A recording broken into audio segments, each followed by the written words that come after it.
आप लोग जिनके साथ काम कर रहे हैं ना, एक लेजेंडरी व्यक्ति हैं ये। नेशनल दस्तक की जब शुरुआत हुई थी ना, तो उसका इनॉग्रेशन प्रोग्राम था, उसकी बता रहे हैं। हाँ, और मैं इनवाइटेड भी नहीं था। आप इनवाइटेड नहीं थे? नहीं, पता है ये मेरी कहानी नहीं है। इस देश में जो 90% लोग हैं ना, उनकी जिंदगी की यही कहानी।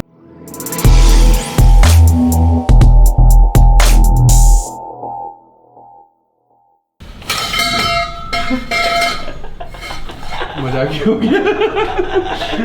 India that is Bharat. आज पता है हम कहाँ जाने वाले हैं हनी? कहाँ? आज हम एक लेजेंड के पास जाने वाले हैं। चल, तेरे को नहीं चलना क्या? चल रहा है ना?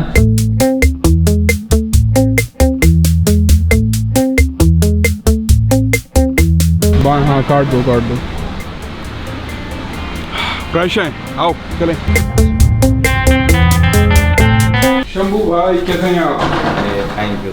ये आपके लिए रोज हैं, और ये ना 5 रोज हैं। 5 रोज जैसे पंचशील होता है ना, ऐसे ये पंचशील वाले रोज हैं जो आपके लिए मैं लेकर आया हूँ। और एक खास चीज बताना चाहता हूँ, बुराइयां तो आप सुनते ही होंगे, बहुत सारे लोग कमेंट लिखते होंगे आपको, लेकिन खास बात यह है कि मैं बाबा साहब के पोते के साथ बैठा हुआ था उनके रूम में। वहाँ बहुत दिग्गज लोग बैठे हुए थे, और वहाँ भी है ना, वो ये बोल रहे थे, यार हम आप लोगों को तो नहीं जानते, हमें शंभू कुमार सिंह का काम बहुत अच्छा लगता है। आप लोग जिनके साथ काम कर रहे हैं ना, एक लेजेंडरी व्यक्ति हैं ये सच नहीं है। नहीं, सच है शंभू भाई। पता है क्यों?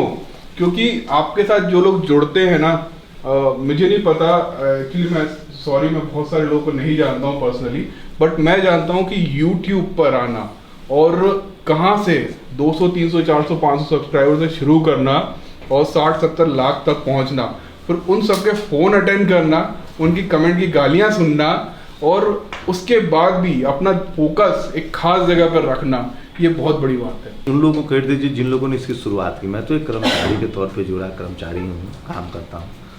उन लोगों को क्रेडिट जाता है, चाहे वो अशोक दास हो, मीना कोटवाल हो, इन लोगों ने जो बिगनिंग में इसकी टीम थी। बबीता, अरे मीना कोटवाल जो बिगनिंग में थी। हाँ, भवेन, मीना कोटवाल, बबीता गौतम, हाँ, जो अभी दलित डेस्क वगैरह, हाँ, वो भी साथ में थी। हाँ, वो लोग इस चैनल में बिगनिंग में नौकरी, उन्होंने मैं तो उस समय जी में काम नौकरी करता था, और मैं फिक्की में आया था, और मैं अपने दोस्तों को लेकर आया था कि अब बहुजनों का एक चैनल आ रहा है। क्या बात कर रहे हो? अच्छा। हाँ, मैं जी में नौकरी करता था, और संडे का दिन था तो मेरी छुट्टी होती थी, तो मैं अपने दोस्तों के साथ जी में मैं नौकरी करता था, जी ग्रुप में।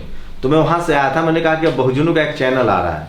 मुझे बहुत लोग ताना देते थे, मैं जब मैं चैनलों में नौकरी करता था, तो मीडिया ग्रुप जो फिल्म सिटी है वहाँ पर सारे, तो लोग कहते, जब मेरी बहस होती थी ना, तो लोग कहते थे, यार नौकरी तो तुम हमारे यहाँ करते हो और हमें गाली देते हो। हमें गाली नहीं दे रहे, आलोचना कर, तो अपना शुरू कर लो। तो जब ये नेशनल दस्तक शुरू हो रहा था, अशोक दास इसके संपादक थे, तो मैंने बाकायदा मैं आया था, और फिक्की में जगह नहीं थी पैर रखने की। रवीश इसके इनॉग्रेशन कर रहे थे और मैं खड़ा था। अच्छा, वो जो पूरा माहौल था वो, और I was not invited actually. National Dastak की जब शुरुआत हुई थी ना, तो उसका इनॉग्रेशन प्रोग्राम था, उसकी बता रहे हैं। हाँ, और मैं इनवाइटेड भी नहीं था। आप इनवाइटेड नहीं थे? नहीं, मुझे कोई जानता भी नहीं था। मैं तो टीवी चैनल में मस्त नौकरी करता था अपना, लेकिन मैं संडे छुट्टी, मेरा सोशल ये था रिस्पॉन्सिबिलिटी, तो मैं कहीं भी धरना प्रदर्शन प्रोटेस्ट हो तो मैं आता जाता रहता था। बहुजन समाज का कार्यक्रम होता था, तो इस कार्यक्रम के बारे में मुझे पता चला, तो मैं फिक्की में आया था। मेरे साथ अनिल कुशवाहा हैं, वो जेएनयू के प्रोफेसर, जेएनयू में थे उस समय, प्रोफेसर थे। बहुत सारे लोग, मैं नाम नहीं जान रहा हूँ, मैं बहुत लोगों को लेके आया था। मेरे सवर्ण दोस्त आए थे मेरे साथ, मैं उन लोगों को लेके आया था कि मैं तुम लोग को पार्टी दूंगा, और बहुजनों का चैनल आया है। अच्छा। जब वो लोग आए और उन्होंने देखा कि एक वेबसाइट है और यूट्यूब चैनल है, तो उन लोगों ने मेरा बड़ा मजाक उड़ाया। हाँ, फिर मैंने जाकर उन लोगों को पार्टी दी प्रेस क्लब में। अच्छा। और उसके कुछ दिन बाद मैंने नौकरी छोड़ी। फिर मैं जी के दफ्तर, ये नेशनल दस्तक के दफ्तर गया, और मैंने अशोक जी से बहुत रिक्वेस्ट की आपने? हाँ, और मुझे पहली नौकरी 15,000 रुपए की मिली नेशनल दस्तक में। 15,000? और वो भी 7 दिन तक मुझसे ट्रायल लिया गया। 7 दिन का ट्रायल दिया था आपने? हाँ। क्या बात है। और मैं पहले दिन आया, और ये ऑन रिकॉर्ड, मुझे माइक दिया गया, और मैं हरियाणा गया। पहली मेरी स्टोरी थी हरियाणा में, एक प्रोटेस्ट में एक शेड्यूल कास्ट के प्रोटेस्टर्स का देहांत, मौत हो गई थी। वो कई सालों से भराना वाले केस को लेकर प्रोटेस्ट कर रहे थे, जो एट्रोसिटी हुई थी, और वो पहली स्टोरी थी मेरी नेशनल दस्तक पर। वीडियो एडिटर नहीं थे। फिर मैंने एक अपने जान पहचान के, वो ब्राह्मण समाज के हैं संजय, उनको मैंने बुलाया कि मेरा कुछ वीडियो काट दो, चूँकि वीडियो एडिटर नहीं था, क्योंकि टीवी का खेल सब वीडियो काट दो मतलब वो वीडियो एडिटिंग कर दो, हाँ। आपकी वो न्यूज़ वाली टीवी में हम लोग कहते हैं वीडियो काट दो, पैकेज काट, वीडियो काट। तो उनको मैंने बुलाया, फिर मैंने उनसे स्टोरी एडहॉक बेसिस पे स्टोरी लाया। फिर मैंने कुछ अपने सोर्सेज से, फिर मुझे एक वीडियो एडिटर मिला, एक चैनल बंद हो गया था विनोद जी का, और नवीन जहाँ काम करते थे समाचार प्लस, तो वहाँ कुछ लोग बेरोजगार हो गए थे, तो मैंने वहाँ से एक वीडियो एडिटर उठाया, वो 2 साल तक मेरे साथ काम किया।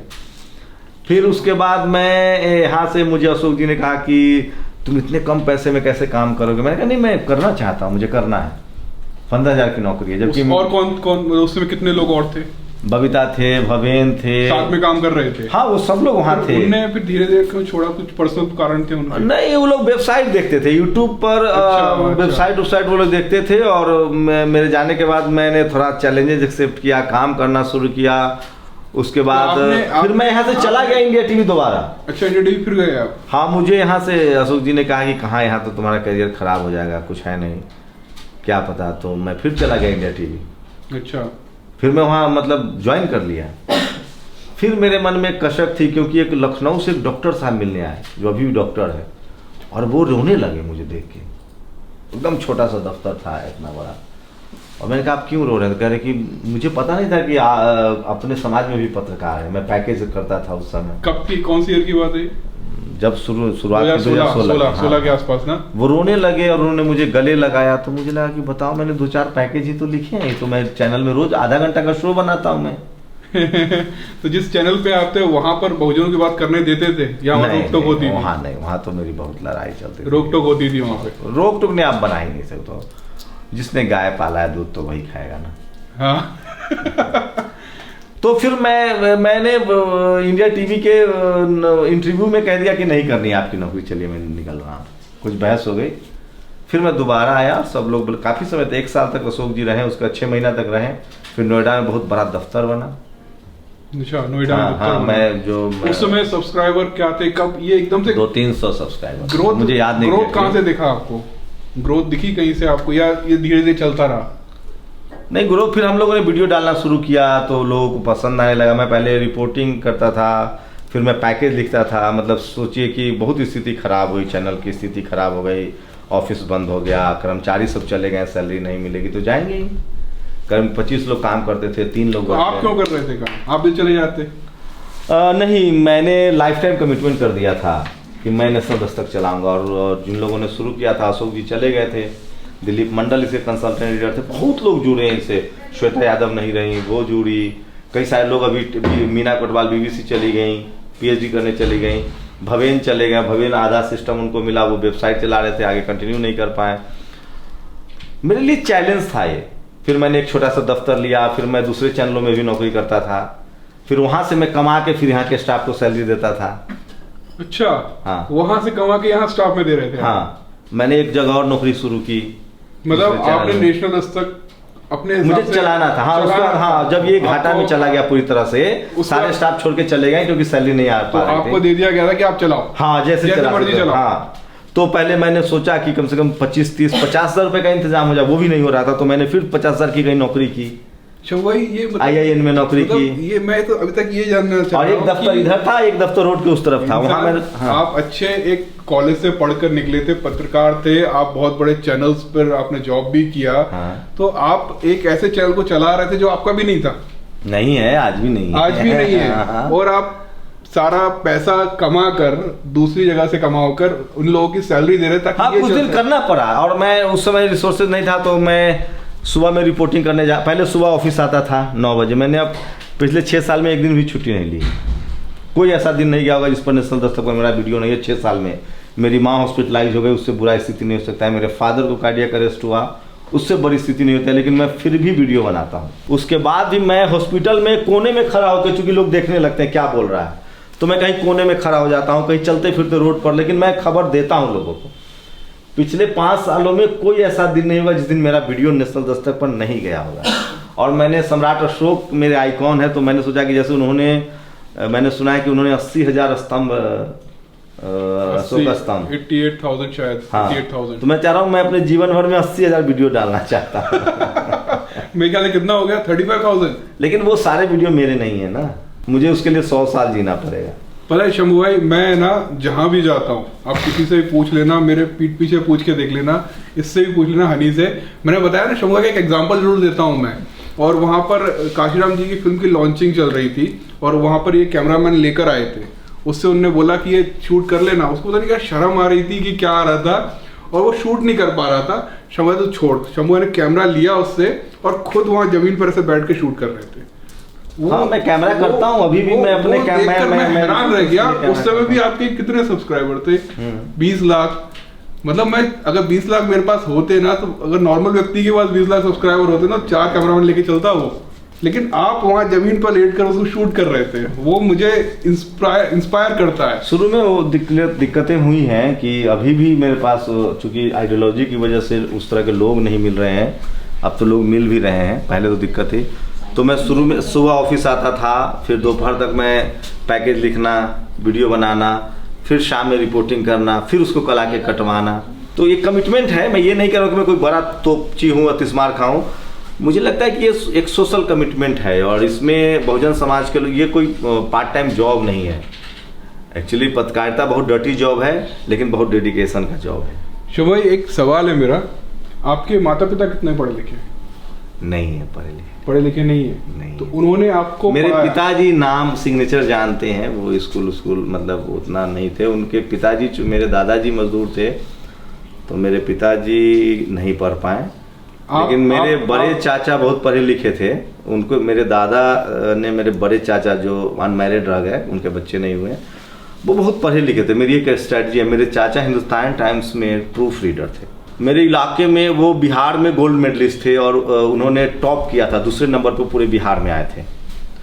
और ये दुनिया नहीं जानती है। मैं एक दिन मैं चाहता हूँ, मैं उनके नाम पर एक स्कूल खोलना चाहता हूँ। और वो उनको पागल करार दिया गया मनुवादी के द्वारा, और वो मर गए क्योंकि वो एक्स्ट्रा इंटेलिजेंट थे। इंग्लिश उनकी शानदार। वो हिंदुस्तान टाइम्स में प्रूफ रीडर थे। प्रूफ रीडर का मतलब होता है जब स्टोरी आती थी छपने से पहले वो प्रूफ करते थे कि इसमें कोई स्पेलिंग मिस्टेक नहीं है, ग्रामेटिकल तो नहीं है। लेकिन उनको गांव में फंसा के रख दिया गया। उन पर कई सारे झूठे मुकदमे किए गए और उनको लेफ्टिस्ट कहा गया, नक्सली कहा गया, इस तरह से आरोप लगाए गए। उसके बाद उन्होंने प्रेस चलाई, पूरे में बिहार के टॉपर थे वो, दूसरे नंबर पे रहे। पटना साइंस कॉलेज में, मैंने तो मूवी नहीं देखा है साइंस कॉलेज का, कहा जाता है कि वो साइंस कॉलेज में फिजिक्स ऑनर्स थे। उनकी लिखावट, उनकी सारी किताबें मेरे जहन में हैं और वो सारी किताबें हैं, मैंने सुरक्षित कर रखा है। चूँकि मेरा घर फूस का था, तो बारिश में वो सब बह गया। वो नहीं रहे अब। जब हम लोग कमाने की स्थिति में आए तो वो अब नहीं रहे दुनिया में। तो वो उनको बाद में उनकी बहुत आर्थिक स्थिति खराब हो गई और वो दूसरे के खेतों में मजदूरी करने लगे थे। तो मेरे जहन में था कि वो मैं उनके नाम पर एक स्कूल भी खोलना चाहता हूँ। दशरथ सिंह नाम था उनका। दशरथ सिंह, हाँ। और ही वाज ब्रिलियंट, एक्स्ट्राऑर्डिनरी। उनकी सारी लिखी हुई किताबें मेरे पास। तो उनकी पढ़ाई लिखाई की वजह से मेरे फादर नहीं पढ़ पाए, क्योंकि मेरे दादा एक ही बच्चे को अफोर्ड कर सकते थे। अच्छा। और चूंकि वो सक्सेस नहीं हुए और मेरे पिता 3 भाई और उनकी 3 बहनें थीं, तो मेरे फादर मजदूरी, बैलगाड़ी चलाएं, फिर घोड़ा गाड़ी चलाएं। सर्दियों के दिनों में चट्टी, बोरा देखते हैं, बोरा कट्टा, हाँ कट्टा, तो वो लोग उसी का पहनते थे और उसी में सोते थे। ये मेरे अब तक, मैंने खुद, अच्छा, मैंने मैट्रिक तक दिल्ली में भी फैक्ट्रियों में काम किया है। फैक्ट्रियों में काम किया आपने? हाँ, मैंने कपड़े की फैक्ट्री में भी काम किया है। मैं तमिलनाडु भी काम किया हूँ, जिसको मैनचेस्टर ऑफ इंडिया कहते हैं। तो आपको ये कब फील हुआ कि पत्रकार बनना है? मतलब पढ़ाई किया आपने तो कहीं ना कहीं आपने सोचा होगा ना पत्रकार? हाँ, ये मैं सोशली अवेयर था। और ग्रेजुएशन जब मेरा हो गया, मतलब जैसे मैंने मैट्रिक पास की, काम किया, फिर इंटर पास किया, काम किया, फिर ग्रेजुएशन जब हो गया, ग्रेजुएशन के बाद मैंने तय किया कि नहीं, मैं मजदूरी नहीं करूँगा। फिर मुझे पता चला कि पत्रकार, मैं दिल्ली आता रहता था, मतलब थोड़ा मेरा पॉलिटिकल एफिलिएशन था। मैं सोशल जस्टिस समझता था। एक मेरे जानने वाले हैं, वो भी रेलवे में गैंगमैन है, 4th ग्रेड के कर्मचारी हैं। अच्छा। तो वो बताते थे कि वो कास्ट सिस्टम बताते थे, सोशल सिस्टम बताते थे, और वो कहते थे कि साग में अगर कलछल रखोगे ना, तो कलछल में विटामिन नहीं आएगा साग का, लेकिन साग में अगर आलू रखोगे, जिस दौर में लालू यादव को लोग बहुत गाली देते थे। क्या बात कही है। हाँ, तो ये सब बातें, तो जैसे मैंने रामविलास जी के लिए पोस्टर साटे हैं। मैं वैशाली से हूँ, वहाँ उनकी कंस्टिट्यूंसी है। अच्छा। तो रामविलास जी को करीब से देखा बचपन से, लालू जी को बहुत करीब से देखा है। रामविलास जी को बहुत करीब से देखा, नीतीश जी को बहुत करीब से देखा है, सोशल जस्टिस की लड़ाई को देखा है, मान्यवर साहब के भाषण सुने हैं, करुणानिधि के मैं भाषण सुना हूँ चेन्नई में, मायावती जी का बड़ा भाषण सुने, मैं हाजीपुर जाके भाषण सुना जब मैं गाँव में था। हाँ, मैं साइकिल से चला गया था भाषण सुनने। क्या बात है, क्या बात है। हाँ, मुझे अच्छा लगता था, तो पोस्टर साटता था मैं इनका। और तो फिर मैंने जब मैं दिल्ली आता था तो मुझे पत्रकारिता का जैसे हम लोग जैसे हमारे यहाँ जो मुखिया हैं या जो विधायक है उनके लिए हम कुर्सी लगाते थे। जैसे जो विधायक है उससे जो नीचे का नेता है उसके लिए हम लोग कुर्सी लगाते थे। वो आदमी विधायक के लिए कुर्सी लगाता था और विधायक दिल्ली में सांसद के लिए कुर्सी लगाता था। बिल्कुल। सांसद मंत्री के लिए कुर्सी लगाता था। जब कोई पत्रकार आता था तो वो मंत्री पत्रकार के लिए कुर्सी लगाता था। बिल्कुल सही। तो मैंने कहा मैं पत्रकार बनूंगा। क्या बात बोली वही, क्या हाँ, तभी मैंने फॉर्म लिया एमसी का, Indian institute of mass communication. आपको पता चल गया था कि पत्रकार की बहुत वैल्यू है उस समय आपको? हाँ, मुझे लगा ऐसा कि यार हम इनके लिए कुर्सी लगाते हैं, ये इनके लिए लगाते हैं और ये सबके लिए और ये सारे मंत्री भी पत्रकार के लिए कुर्सी लगाते। उस समय पत्रकारों का बड़ा क्रेज था भाई साहब। मैं पहला पत्रकार जिससे मैं मिला हूँ वो थे कुर्बान अली। अपने गांव में लोकसभा का चुनाव था और कुर्बान अली अब तो मेरे अच्छे दोस्त हैं और बाकायदा मैंने उनको खिलाया था, चाय पिलाया था। मेरा बजट नहीं था लेकिन एक पैशन था, तो मैं कुर्बान अली को सुनता था। तो ऐसे है ना बहुत सारी बातें मैं शंभू भाई को लगभग है ना 4-5 साल से जानता हूँ, लेकिन ऐसी बातें आपने बताई है जो मुझे बहुत है, गांव में बहुत संघर्ष था। और पता है मैं कोई सवाल लिख कर नहीं लाया, मुझे ये पता है कि आपकी लाइफ में क्या क्या हो रहा है और मुझे किस बारे में बात करनी चाहिए ताकि हमारे इतने जो नए बहुजन पत्रकार हैं, यूट्यूबर्स हैं, उनको भी कुछ मोटिवेशन मिले कि जो व्यक्ति 70 लाख तक पहुंचा है ना वो ऐसे ही नहीं पहुंच गया। ऐसे ही नहीं उसने सोचा कि मुझे पैसा कमाना था और ना पैसा कमाने के लिए चैनल खोला और उसके बाद ये सब कुछ होने लग गया। एक पैशन चाहिए होता है उस चीज के लिए और पैशन के पीछे भागोगे आप तो पैसा तो झक मार के आएगा। हाँ, पैसा ही सुनाई है। तो मुझे लगता है दुनिया आपको याद करती है आपके काम की वजह से। मार्टिन लूथर हो, कोई भुला सकता है क्या? ना। मार्टिन लूथर हो या फिर नेल्सन मंडेला हो, अपने अपने समाज सोसाइटी के लिए। आज भी पूरा यूरोप में देखिए श्वेत लोग। तो भारत में मुझे लगता है कि जो अगर SC ST OBC माइनॉरिटी किसान जाति के जो लोग हैं, जाट गुर्जर पटेल मराठा, हम एक दोहरी जिम्मेदारी के साथ पैदा होते हैं। हमें अपना परिवार भी देखना है लेकिन हमें अपने सोशल रिस्पॉन्सिबिलिटी को भी निभाना चाहिए, क्योंकि हमें जो भी मिला है वो किसी के सेक्रीफाइस से। रामविलास पासवान नहीं होते, लालू यादव नहीं होते। मैं खुद गवाह हूँ रामविलास जी का कि उन्होंने मुझे ऑफर किया था बढ़िया नौकरी। अच्छा। जब इस्पात मंत्री थे, जब मैं कम्युनिकेशन का डिप्लोमा करके आया तो वही वाले लोगों को PR का जॉब मिलता है, सेल गेल वेल में। उन्होंने कहा कि नौकरी कर लो, मीडिया में नहीं टिक पाओगे। तो मैंने कहा कि नहीं सर, मैं नौकरी नहीं करूँगा, मैं पत्रकारिता ही करूँगा। फिर मुझे नौकरी मौका मिला, स्टार न्यूज़ से शुरू किया मैंने और जी में लास्ट मेरा डेस्टिनेशन रहा, कई चैनलों में गया है। शंभू भाई, आपको क्या लगता है ये अब तो आपका विजन बहुत ज़्यादा क्लियर हो चुका होगा नेशनल दस्तक को लेकर, किस लेवल तक जा सकते हैं? क्या सैटेलाइट चैनल बनाना जरूरी है क्या? मुझे लगता है नहीं, अब तो डिजिटल देखिए सैटेलाइट खत्म हो गया। मुझे चीजें हैं देखिए, अब तो डिजिटल प्लेटफॉर्म, अब तो टीवी देखने का तरीका बदल गया है ना। बिल्कुल। सैटेलाइट चैनल भी तो लोग मोबाइल पर ही देख रहे हैं ना। बिल्कुल। तो डिजिटल और देखिए मीडिया कैसे चलता है। जब हम लोग IMC में डिप्लोमा कर रहे थे ना, तो हमारे जो हेड ऑफ डिपार्टमेंट थे उन्होंने कहा कि इतना अकर मत रखो, क्योंकि तुम्हारी औकात ही नहीं कि तुम टीवी अखबार शुरू कर लोगे और ये संभव नहीं। जिस कम्युनिटी के पास बाबा साहब नहीं चला पाए, जबकि साहू जी महाराज उनको फंड करते थे। बिल्कुल सही बात बोली आपने। हाँ, तो उस समय एक योगेंद्र यादव, माफ कीजिएगा, राजेंद्र यादव जो हंस के संपादक थे, उनकी किताब आई थी खबरिया चैनलों की खबर। उसमें आज के जितने संपादक हैं उन सब ने आर्टिकल लिखा था, लेख लिखे थे कि ये कितना टफ जॉब है। तो हम लोग कह रहे कि हमें तो नौकरी नहीं मिलेगी भाई। तो वो है, लेकिन डिजिटल प्लेटफॉर्म आने के बाद जॉब है, लोग काम करने का। मैं खुद अगर डिजिटल मीडिया नहीं होता तो टीवी में मेरे लिए उतनी अपॉर्चुनिटी नहीं थी, क्योंकि मेरी नौकरी तो मिल जाती थी शंभू कुमार सिंह की वजह से, लेकिन उसके 1-2 महीने बाद जब मैं मुंह खोलता था तो पता चल जाता था कि ये तो प्रो रिजर्वेशन है। शंभू कुमार सिंह, मतलब कोई सी आपत्ति नहीं। हाँ। लेकिन जैसे ही पता चलता वैसी समस्याएं चालू हो जाती। हाँ, कि आप सोशल जस्टिस को मानते हैं या प्रो रिजर्वेशन है, तो फिर वहाँ से आपके खिलाफ आपके साथ खेल शुरू हो जाता है, जिसको हम लोग महीन जातिवाद कहते हैं।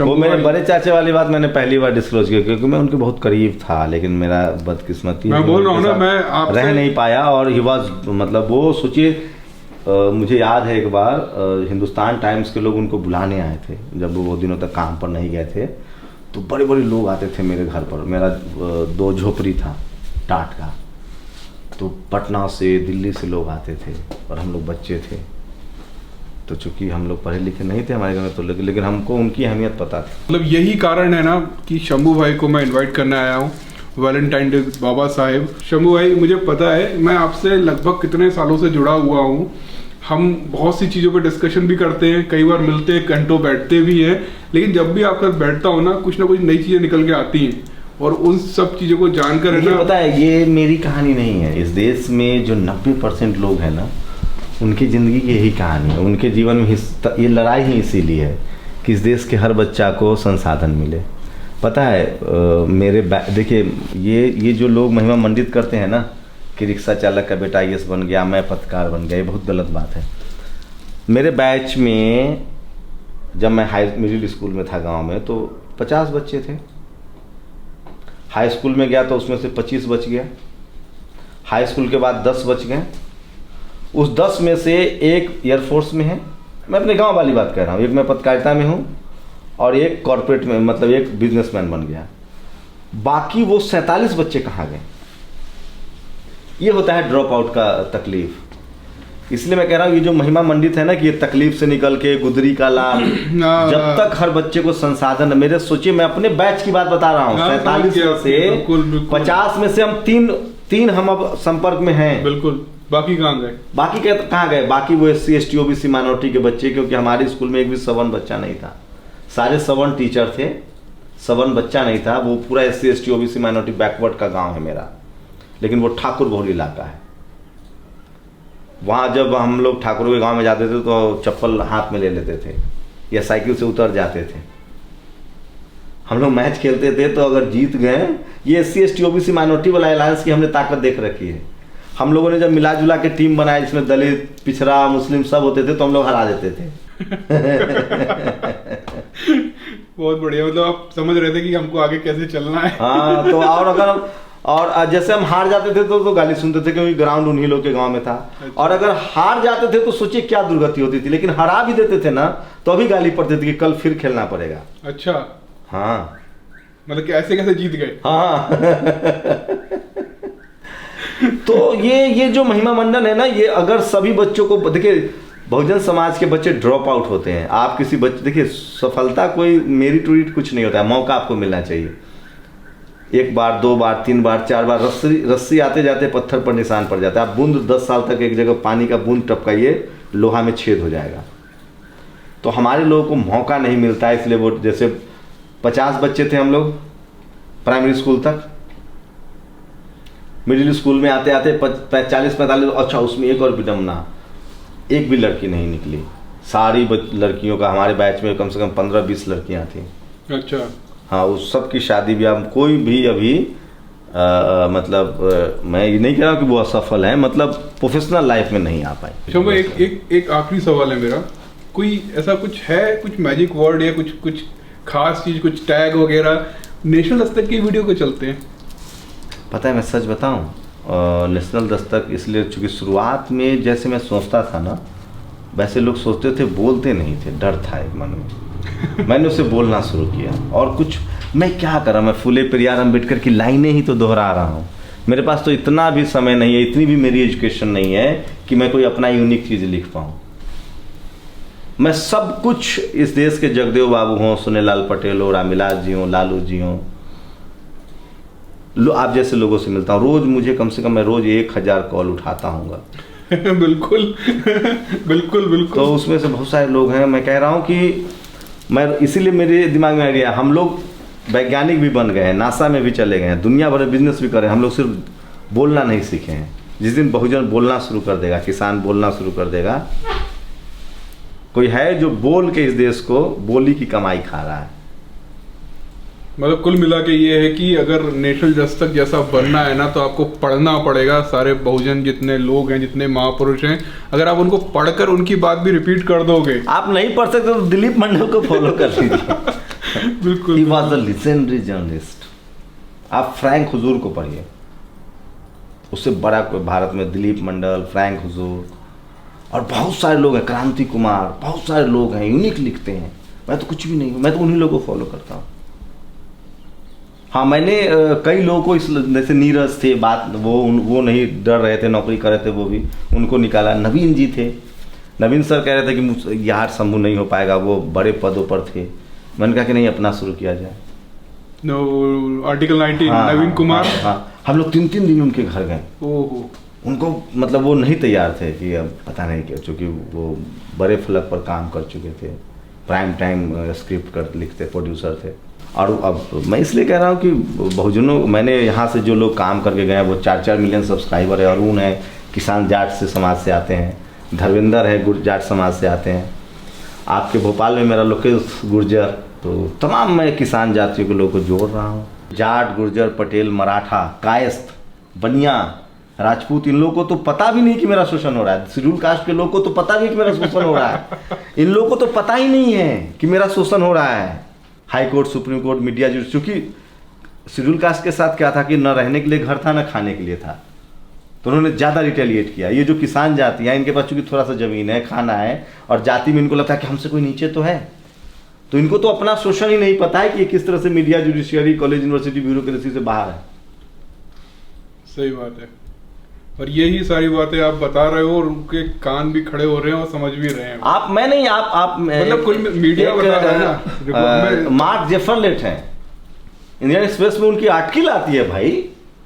वो विदेशी बैठा हमारे बारे में ज्यादा, गेल ओम्बेट, कितना लिखा उन्होंने, उन्होंने बहुत काम। अभी मैं अभी पढ़ रहा था, मैं एक किताब पढ़ा था, इंडिया, वो नोबेल विनर हैं, वो भारतीय मूल के हैं, मैं नाम भूल रहा हूँ, त्रिनाद टोबैगो में रहते हैं, B.S. नायपॉल, आपने नाम सुना होगा, जिन्होंने आर्गुमेंटेटिव इंडियन तो अमर सेन ने लिखा है। B.S. नायपॉल की किताब है इंडिया, वो ब्राह्मण है, उन्होंने लिखा है कि चेन्नई में ब्राह्मण सोसाइटी में आप घर नहीं ले सकते हैं। जब मैंने इस्तांबुल पढ़ा, द नेमसेक पढ़ा, झुम्पा लाहिरी को पढ़ा, तब मुझे लगा कि यार हम लोग कहाँ हैं। मैंने लियो टोल्स्टॉय को पढ़ा, गोर्बाचोव को पढ़ा। पहले मैं किसको पढ़ा मैंने नाम भी नहीं सुने, सच बता रहा हूँ। नहीं, ये मैं शंभू भाई को देखता रहता हूँ और समझता रहता हूँ, धीरे धीरे नॉलेज मुझे भी आ रही है। हाँ। मैं अभी कभी आपके बराबर। उसके बाद मैं अम्बेडकरिज्म पे आया, जब बाबा साहब को पढ़ने लगा तो लगा, अभी मैं बुद्धा एंड धम्मा 2-4 पन्ना ही पढ़, मैं जब बहुत परेशान हो जाता हूँ तो उसको पढ़ता हूँ। बाबा साहब को आप पढ़ लीजिए, इस देश की हर परत को आप समझ जाएंगे। कि ये बात कहाँ से आया, इसलिए मैं अपडेट करके। अरे कुरान नहीं भाई, भविष्य पुराण में कह रहा हूँ। ठाकुरों की औकात थी बैठने की, ना ही सारे चमारों की, ना किसी और की।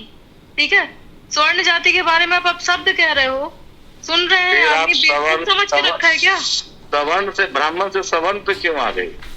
अरे क्यों नहीं आऊंगी यार, तो मैं बाद में रिकॉर्ड दबाता हूँ ना जब तो। लेकिन मुझे जब गाली देने लगता है, जब ये तो आधा गाली है ना, जब मन उग गया तो अच्छा रिकॉर्ड पर लगा देता हूँ, चलो गाली दो, अब रिकॉर्ड कर रहा।